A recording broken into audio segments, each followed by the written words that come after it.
Okay, so card a day practice as requested.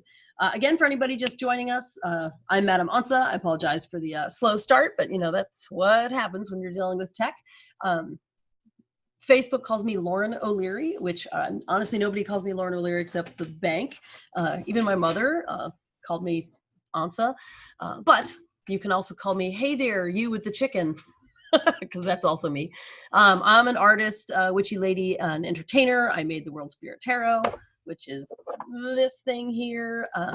And there's so much to learn about tarot. I certainly don't know everything that there is, not by a long shot, but I am thrilled to share with you what I do know and continue to walk with you on my learning journey.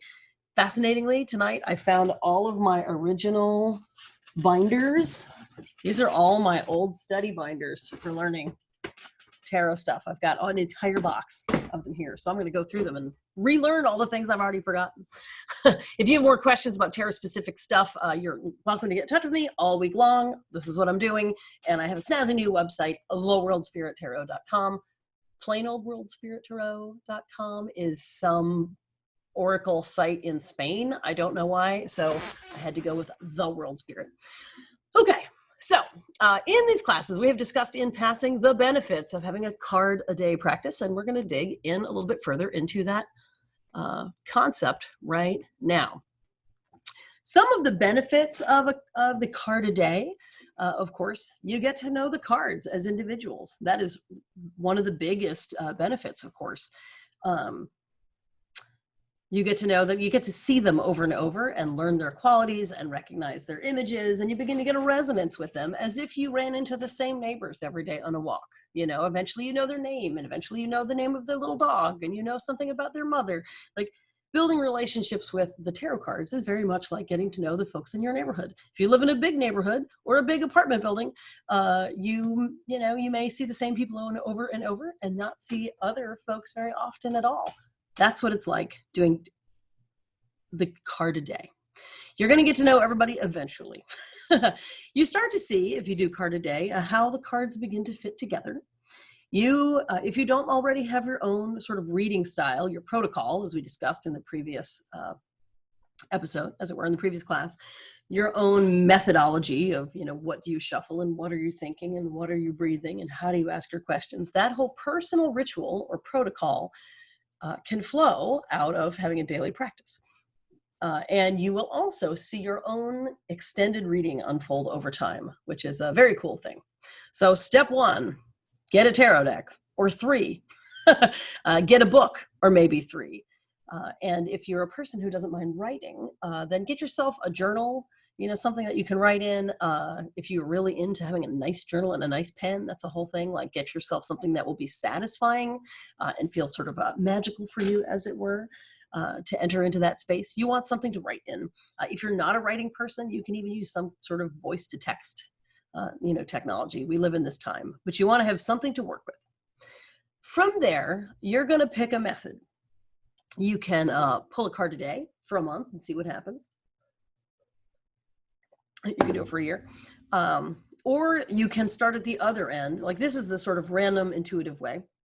Or you can start at the more linear end and say, I picked up my book. The first card listed by definition and picture was the Ace of Wands. I'm going to start there. So you can actually work your way through the deck in order, one card a day. And that's more of an academic approach, as it were. Or you can just pull some cards and see what happens. Speaking of that linear approach, that's actually, as I'm so excited to have found my notes, hold please, what you can do, volume upon volume, you won't be able to read my terrible handwriting, but you can see here, for example, these are my notes on the Emperor. What I did with that card a day methodology in the linear approach, I got all the books I could and all the decks I could, and I made every note that I could. This is, you can see here, this is from Barbara Walker's deck. This is from the Mother Peace Tarot. This one is from the Light and Shadow Tarot and Mary Greer. Like, I could see all the notes I made from all the different people. And then I went through and highlighted all the parts that ultimately became really useful and informative for me in terms of making my deck and writing the book. So this was very much a reflection of that, like, linear process. Don't be intimidated that it's kind of big. because I was doing more than just learning. I was also making. The next step, once you decide, are you going to just pick a card a day and just flow naturally, or are you going to start and work your way more academically, as it were, through your images and texts? The next thing is when you go to pull cards, are you going to have a specific intention? Is it going to be, you know, what does this card tell me about what I need to know today? Is it a specific situation that you're working your way through every day? Or are you going to have any intentionality at all? Or is it just going to be like, hey, tarot deck, what do you got? There's no right or wrong way, but having some intentionality about it, even if your choice is to be sort of laissez-faire, cultivate the habit of having intention with your deck. That will be part of developing that personal ritual that ultimately will be so essential to fueling your practice. You can change that day to day, depending on your workload or your mood or your life challenges. What can this card tell me about my crazy roommate? What can the deck tell me today about developing my yoga practice in quarantine? Like, you can structure this. Just think about making choices. Now, step 4, consider picking a time when you are going to pull this card. Try to be consistent if you possibly can. As a Gemini, I am the worst at anything. Come on in, welcome. You know, as a Gemini, I'm the worst at anything that demands sort of regularity. And I'm sorry if I'm throwing every Gemini under the bus. I know that I succeeded in part in doing all that initial research because I was part of a research team. I had a partner, and that accountability helped me stay on track and on schedule over the course of many years to make all these notes. So while you don't have to go quite that crazy, if you're not a person who really revels in structure, maybe just have some accountability with like maybe somebody that you live with or a tarot buddy. Try to pick a time. Try to make some consistency in your efforts. Maybe, you pull a card every morning while you have your breakfast cuppa. Maybe it's on your lunch break, while you're doing your work. Maybe it's with your evening glass of wine, you take some time. It just needs to be a time when you know you are never going to be, or I shouldn't say never, avoid superlatives, when you will generally be able to commit and give yourself the gift of some consistency. So maybe it's, when you go to bed, you sit down, you've got your deck, you've got your journal, you've got your books, and you just give yourself 5 minutes or 15 minutes, or like anything, the more time you put in, the more you go and get. So having settled on a method, linear, academic, or random, intuitive, having picked a time, having picked a deck, having picked some supporting materials, let us talk about the method you're going to use. With the card a day, the sort of random divinatory model, what you're going to do, once again, you're going to be shuffling your cards, formulating, you're going to clear your mind, you're going to formulate the question or just the, hey, card, what do I need to know? You can pull from the top of the deck, from the bottom of the deck, from the absolute middle of the deck. You can go full Tesla and do some complicated math before you let yourself pull a card.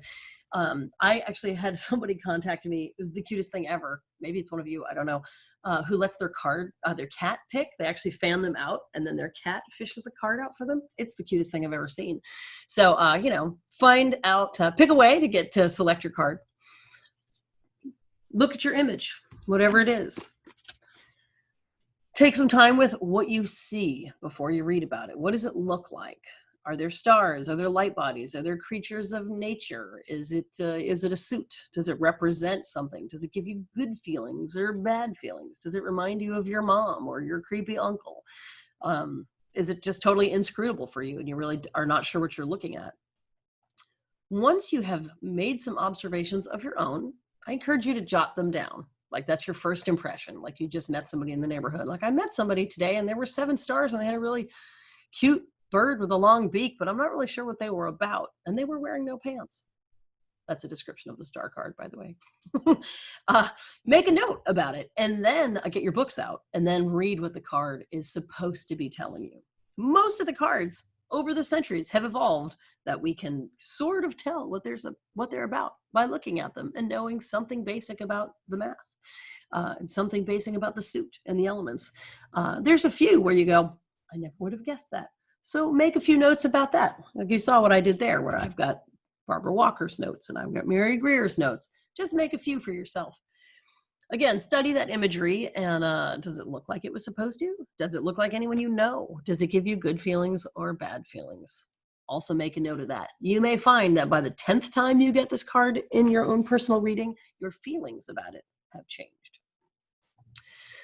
So once when you've ruminated on it, made some notes, also the next day, when you go to pull another card, think about putting a little addendum on the previous day's entry. That is to say, I pulled this card and then I was on my walk and I totally saw a bird that looked like that bird. It was the weirdest thing. Look for those synchronicities, because that sort of sense that the universe, like your perception of the universe is starting to be shaped by your exposure to cool things. That's real. That's part of the pleasures of this kind of a deep dive. So make a little note of those addendums and those synchronicities. I've got a lost soul. Oop. Nope. Oh, I am 100% about to be trolled right there. Okay. Nope. No lost souls there. Over time, as you make all these notes, you're going to start to get an extended reading. What that means is that, again, you'll get to know your cards. You'll get to know the same cards over and over, and some cards you will never see for a long time. You will develop a relationship with the same suit or the same number or the same handful of cards that come up over and over. And this constellation of cards is telling you something about the phase of your life that you're going through. It is something about the constellation of your foundation in life at the moment. For example, I always say, in my starving artist living in a yurt, and like jumpstarting my running years, I got the Five of Pentacles all the time. This is the card of chronic poverty. It is the card of feeling like the system is failing you. It is a sense of being shut out. It's all of those things. It is totally the starving artist card. And I got it all the time. And frankly, it started to feel a little personal. It was exasperating. I always felt like I was being seen, but also judged. So when I stopped getting that card all the time, I realized, like retrospectively, I was like, oh, yeah, I never get that card anymore, because I had changed the foundations of my life, that those concerns were no longer my concerns. And I was sorting through other issues in my life's journey. So you also may find that, if you've got issues with authority, you may get the Emperor all the time and never get the Empress, because you're totally at ease with the principles that she represents. If you see the Seeker of Cups all the time, maybe you're in a relationship with someone who's charming, but they've got some commitment issues.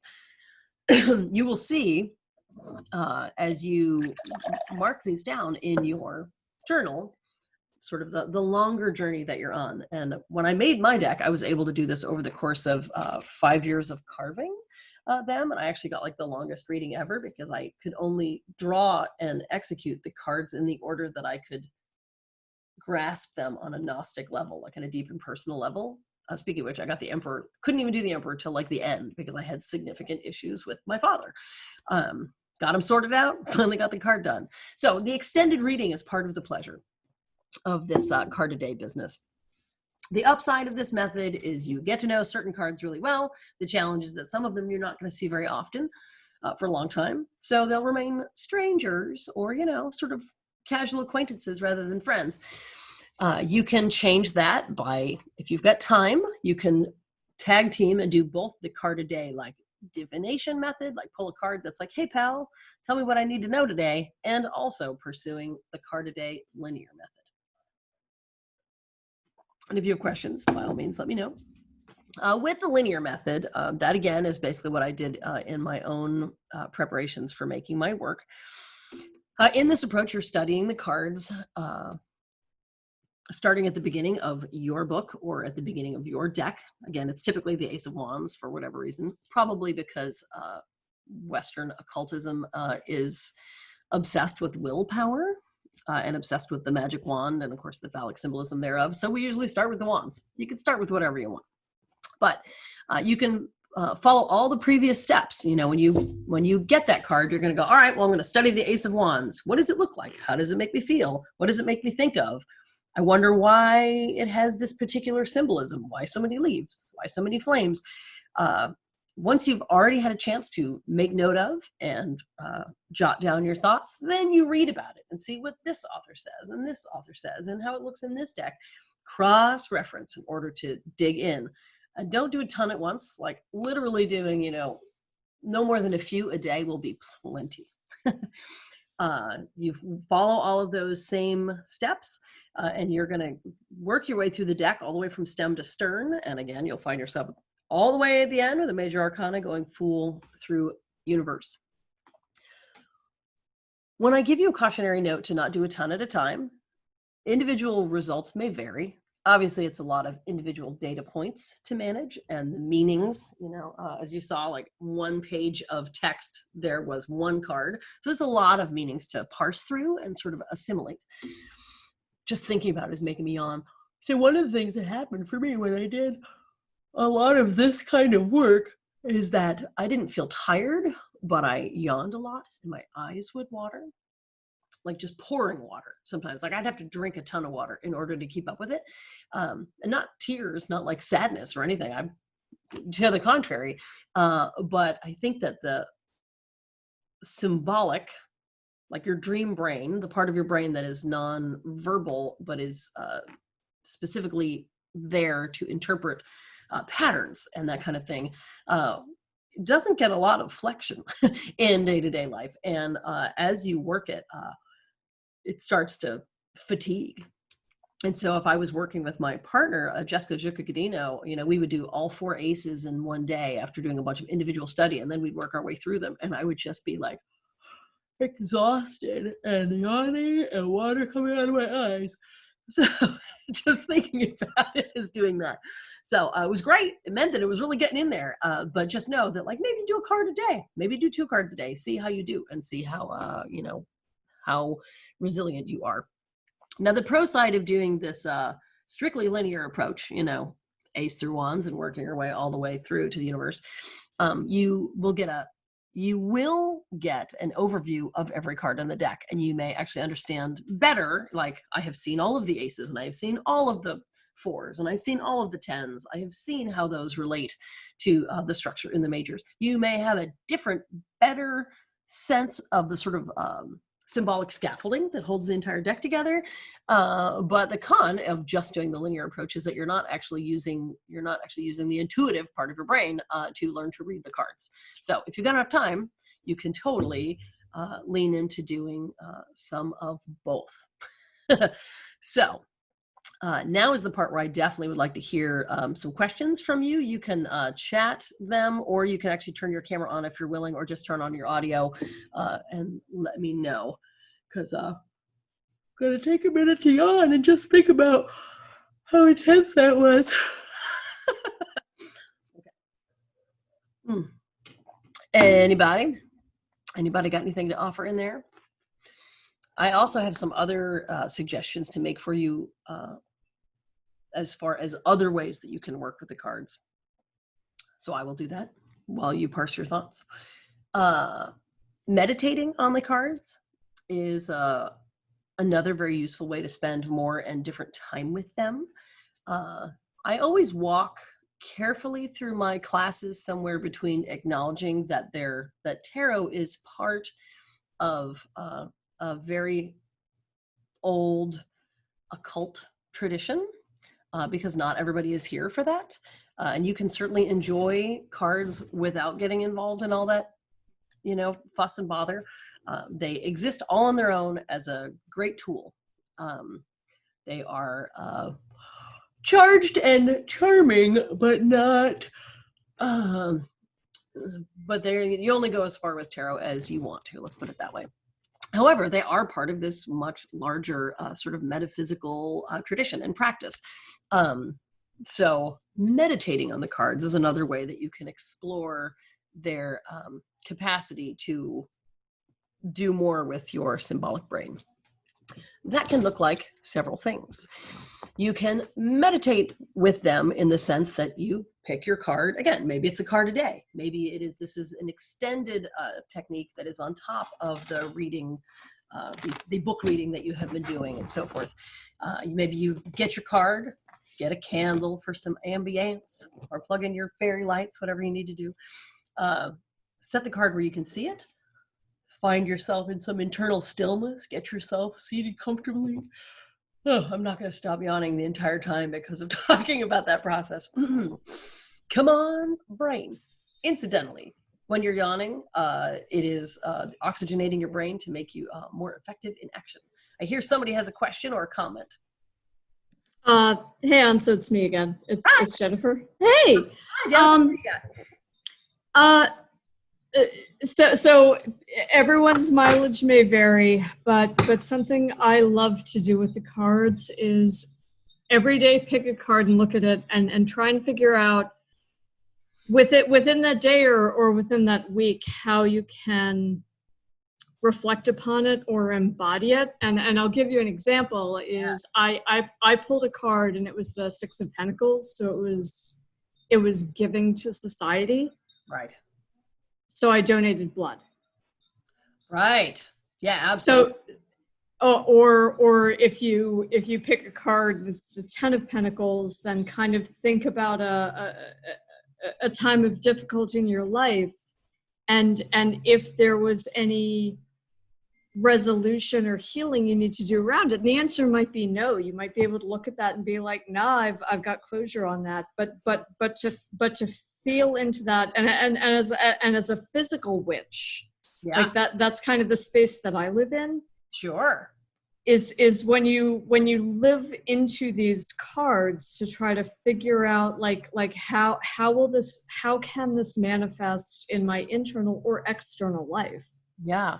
Like I love the idea of pulling cards of like plenty and assistance and help, and in the time of coronavirus I was like, fuck, what can I do? Oh, absolutely. I can donate blood. I can buy from a local farm. I can do this, and so it engages like the creative and the community brain. Absolutely. Interestingly, too, that approach, as you say, like spirituality with engagement. So it's not just an intellectual process or an internal process, but it's happening. It's not just that you are changed and you are in the world, but you are using your experiences in the metaphysical, as it were, to change the world. And I think that my sense of this history is correct, and I hope that this is interesting to people. In the history of occultism and witchcraft and the sort of whole magical revival of this century, there was a time when all of these tools and all of this sort of, even as an identity, was very much like the province, sort of semi-secret province of educated people who discussed the physical world as being, the mother goddess and so forth. But in fact, we're still living in their mansions with underappreciated servants and, benefiting from colonial culture, etc. Like that notion of trying to live with sort of spiritual wholeness as a spiritual person had not yet been parsed out as a matter of living ethically. It's very intellectual. Let's put it that way. It was all like, and when I do my things in the ritual, I am the embodiment of the goddess or the god or whatever. And it wasn't really until more like the 60s that Starhawk and other witches like that really made a choice to say, how can I talk about how much I love the earth while I am a silent bystander while things get clear cut? How can we talk about, peace, love, and being one of the family of humanity while, brown people are being systemically oppressed? Wait a minute. To be a person with these values and not put them into practice, it's not just hypocrisy, it's spiritually toxic, right? How can you possibly inhabit both of these realms at the same time? So this notion of whatever it is whatever work you choose to do as a witch, as a metaphysician, or just as a person who wants to use tarot cards on your lunch break, like the notion of taking these concepts in here about how you might make life better or how you might live your own life better, it 100% is consistent ethically to think about how you can live that out in the physical world. And, as we say, be the change you want to see. So thank you for that, Jennifer. That's great. Yeah, exactly. Like one of the things that I do right now is I live on an island in Vermont. It's colonized land. Yeah. Like I live on land that was been contested between the Abenaki and the Wabanaki tribes, and so I make an acknowledgement of that, and I'm finding ways even within the tarot. So like you're pulling a card, and you're like, well, maybe today I'm gonna like try and research that, or maybe today I'm going to like go to a online class at the Ethan Allen Homestead where the Abenaki are talking about their history, and Hmm. so trying to live more truly in the space that you're living at, and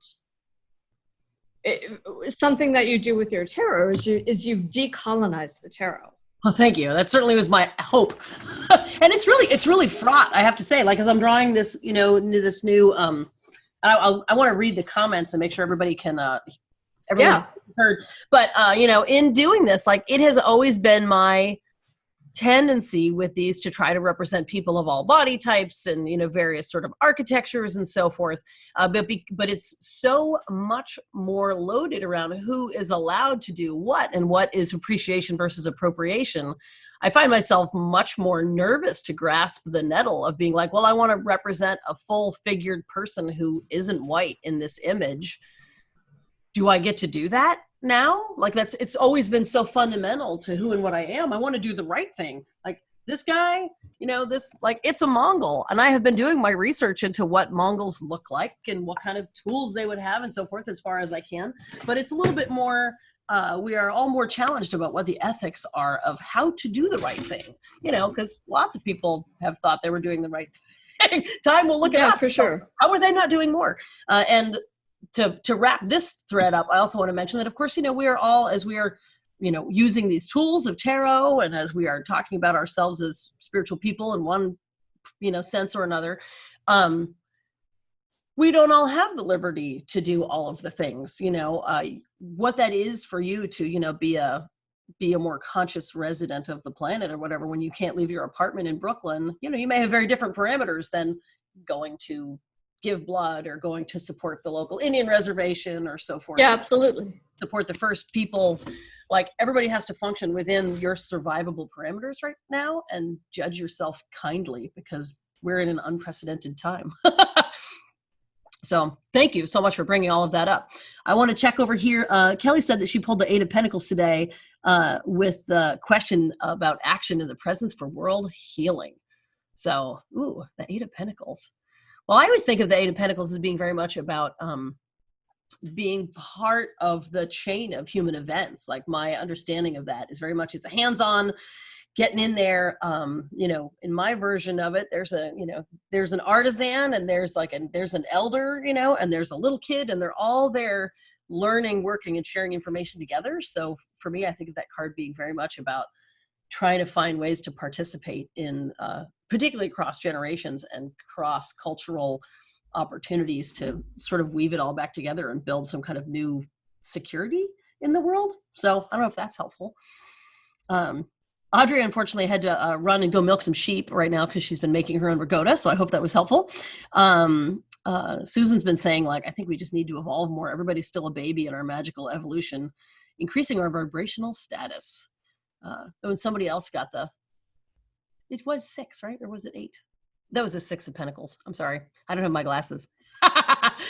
So the 6 of Pentacles is very much a card of, sometimes you are the benefactor, sometimes you are the person who needs the hand up. I mean, I always think of that very much as the card of, when do you get to pay it forward, and when are you living on the benefaction of others? That is so much what's happening in the world right now. I love the connection and crossover. Ooh, 6. Everybody got the 6. Yeah. So sorry about that. Sorry about the I pulled a King of Pentacles today. See, the King of Pentacles would like us to get back to the business of healing the earth and taking care of people, and not just letting it be some sort of race to burn it all down. Okay, I want to check in the few minutes we have left. I want to check back in the this notion of meditation with the cards. If you have meditation practice, do the thing and add cards. If you are not a person who has had a lot of opportunity for stillness in that way and you're interested, find yourself in a centered, calm, quiet place. Create a place that's comfortable for you, and don't worry about, sitting or kneeling or sitting in lotus position. You can sit however you want to. Some of us need to just sit in chairs, but get yourself comfortable. You can put the cards where you can see it, like pick that card and just, slow yourself down, gaze into the candle, and then gaze into the card. Just let yourself soak it up, and, just give yourself a few minutes really breathing with it as part of your journaling practice.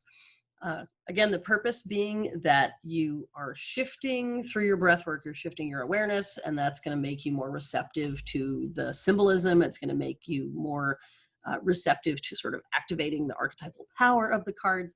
It's just a way of kind of tuning yourself so that you can get more out of your time with the cards. An even more dynamic way to approach this, if you either like the sound of your own voice or you live with somebody who might be willing to help you. There's also, I'm sure there's a zillion recordings on the internet as well. You could do a guided meditation or visualization, like a sort of homespun shamanic journey into a card. And it looks something like, if you've ever done any kind of visualization in this regard, you get yourself, once again, calm and centered, and you either pre-record your own voice or you have somebody do this for you.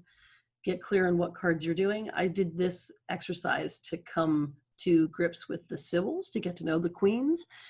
And it's something like, you see a door before you. It is a sparkling door.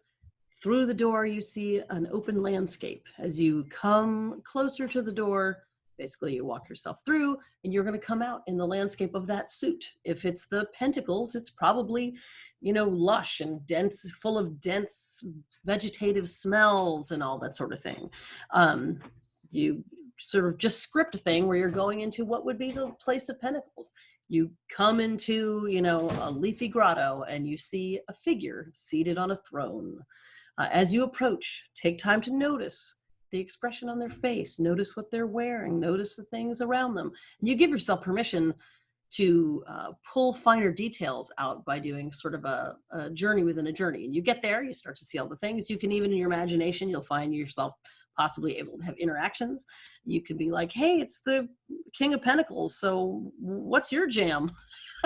And you'd be surprised what your imagination can tell you, or the forces of the universe can tell you about that. And you could do the same thing literally for every card. Get your card and go, I think I need to spend some time with the star. So you find yourself moving in a landscape and you smell the water in the air. It smells kind of marshy. And it's twilight. It's that color blue in the sky, but you see a light ahead. Like, you let yourself lean into the visualization part. And you don't have to be a witchy person to do this sort of thing. It's just your basic guided visualization, the same as you would do at the hypnotist to quit smoking, but with prettier images. And as you do that, you go into there, have these experiences where you absorb everything that is in the card, have those interactions, make sure that you walk yourself back out in the same way. The whole thing should take probably 15 minutes or more. You have that interaction, come to closure, with that character or those characters in the card. Now it's time to go. You give your greetings and acknowledgement as you go. You walk back towards the door. As you step back into your day-to-day environment, take a deep breath, come to full alertness and back to your regular state of consciousness. And then you go, wow, that was really intense for something that was entirely in my mind. Quick, I should write it down in my card-a-day journal. And this will help you to build an additionally nuanced level of understanding of each card. Again, next time you see that card, you're gonna be like, oh, we are old friends. I went to their cottage. I watched them pour tea. We know each other. This is another way, kind of a hack that you can use in order to get familiar with the characters in each card. So that's a profoundly useful practice. It asks you to do a little extra. Just pulling a card a day and jotting in your journal may be easier. But this does give you the chance to kind of go a little extra if you want to. Any questions about that? Or thoughts? Oops, sorry, jostled it. Again, I'm sure that there are some good visualizations already on the YouTubes. I used to have a cassette tape of my teacher, Kate Nordstrom, doing all of the queens for me so that I could go home and practice and do that.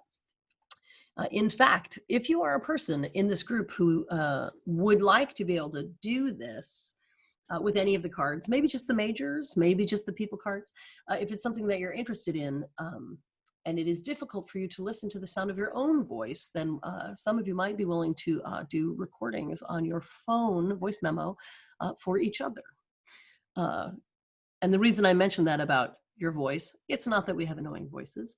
It's that, of course, we hear our voice differently inside the resonating chamber of our head than we do on the outside, which is why when you listen to a recording of yourself talking or singing, it seems different because, of course, you're not hearing it resonating through this whole bone plate. So I encourage you to connect with other folks who might be willing to support your interests in terms of doing some of these guided visualizations and meditations. One of these days, maybe I'll be able to record them myself. It's on the list. Any other questions or comments about this notion of the card a day, particularly from you, Susan, because I think that you are one of the people who is really interested in learning more about this. Do you feel like you have the information that you need in order to develop that practice? Are there unturned stones? Again, it's really helpful if you have more than one deck, so that you can refer to different artwork, because you may have a different experience. Of course, spending time meditating on one version, of the Chapel Perilous, our person in the like the Four of Swords, versus someone else's version. And also, if you don't, I'm not telling you need to physically own 1 million decks, because of course we live in the time of ones and zeros. So you can also, if you don't have the screen fatigue, you can go, oh, I love this card. Oh, look, it's the Six of Pentacles, just what we were talking about. So if you've got the Six of Pentacles, you can look at this one, and you can Google it up, do a quick Google image search, and find some other versions of it, and you can put that up on your screen too and spend some time with it. Just be mindful of the getting the screen burnout. Oh, good. So Susan feels like she got some good ideas about how to pursue the studies. If you think you like the cards, don't be afraid to think big. You don't have to think giant. But for example, for me with these binders, I found for me that binders were great because I could organize them by suit, by cups and by wands and by pentacles. I could put all my notes in, and as new things came up, I was able to feed those sheets, in. I mean, this is analog. I know it's like actual ring binders and and written handwork, but that for me worked really great as compared to just having a little tiny journal. Not tiny, I don't mean to impugn the size of the journal, but as compared to having something with fixed pages. If you're not afraid of the old 3-ring binder look, that's great. It also means that if you are, for example, you come up with a great idea and you do some work on your lunch break at work, you can put it on some scrap paper and you can still enter it into here and not feel like you have, messed up your nice journal. Analog is the best, right? I mean, it's funny because here we are using all of the ones and zeros, and I've got an Ethernet cable and I have an external mic and it's got this fancy, like we are using all of the tools to have the most analog experience possible in front of the wooden fireplace. Yeah, so the old 3-ring binder, it's a good look. And it turns out all of these many binders I have here have aged very well. So you too may find that if you just let yourself take up some space with your study, even if you only work on it now during quarantine, and then the new normal snaps back, whatever that's going to be, you may find yourself come back to tarot at another time in your life where you've got the time, or you've got the open space in your heart, or the open space in your schedule in order to come back to it. That's why earlier I mentioned, you can set an intention. I'm going to pull a card a day for a month, or I'm only going to pull a card, on weekdays, like whatever schedule is going to work for you. Just give yourself manageable chunks of time, because this may be something that you visit in bites, rather than, what I did was the 5-year slog of research. You don't have to do it that way. You can take this in little bites and nibbles. And Susan says, sometimes you learn better by writing it down. Some of us definitely do. Some people don't write things at all. Some folks are used to just writing with their thumbs. Some folks actually have physical difficulties with writing. I'm not here to to shame your abilities when it comes to journaling and so forth. That's not everybody's thing, but there is something really nice about being able to take time to get to know a card one-on-one. If we don't have any further questions, I guess that we're drawing up on being done for today. It looks like I may need to plump a little bit of extra material into here in order to keep you avid readers and learners jumping. Next week, we'll have a totally different specialty topic. Usually I have them all listed a month in advance, but everything's been happening rather quick. So I'll post a list of topics so you know what's coming. If you don't already have a deck, I encourage you to find one. Don't steal one. There's a whole series of really adorable little decks out in the world that are pretty affordable right now in little tins. That's a really cute way to keep your deck safe, but it'd be nice for you to have something to have in your hands while we're having this conversation so that we can really, ideally you'd be moving those cards in your hands the whole time. So unless anybody has any further questions, I guess I'm going to sign off for the night. I will take these episodes and edit out all of the all the technical difficulties that I can, and I will make sure that the link gets posted to everybody. I want to thank you all so much for showing up. As always, I am open to your feedback about how to make this more and more better for you. If you'll forgive the slang, and thanks to everybody who was able to weigh in with some good questions and comments and so forth. It helps me feel like I'm not just shouting into the Ethernet. Thank you, everyone, and have a wonderful, safe week, and I will see you next week. Thanks. Blessed be.